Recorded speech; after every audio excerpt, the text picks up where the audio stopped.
След Чирпан бунар, това е втория от 4-те язовира на село Болярино.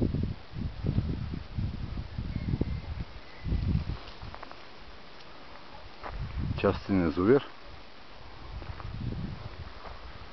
Нет от така наречения наш съседен Митко Чумата. В далечината се вижда едно стадо патита. Виждали ли сте скоро? Живи патита сред природата.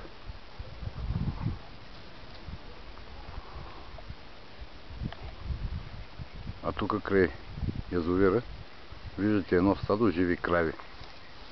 За тези, които не знаят, кравите дават мляко, което се купува в супермаркета. Ама не е сигурно доколко е истинско. Докато тук директно от кравата пием истинско мляко.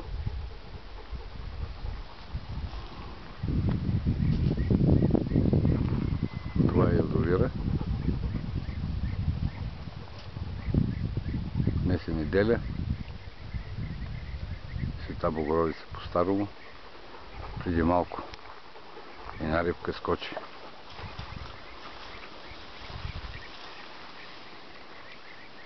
Тук много хора идват да ловят риба. Някои само ловят и я хвърлят обратно. Други, разбира се, я използват за консумация. Ето това е бък.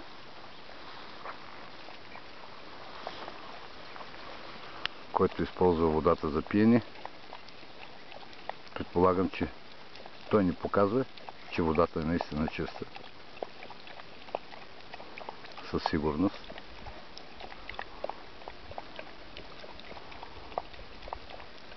Ей, бък!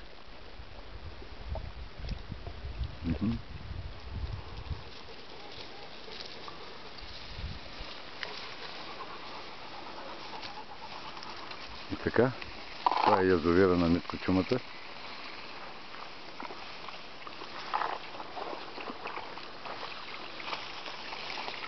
На бък му хареса да ходи във водата.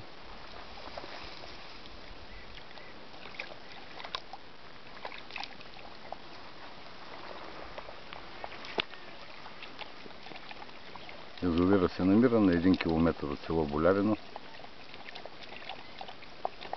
Днес, вероятно, поради празника не се виждат рибари. Или както те искат да ги наричат, риболовци.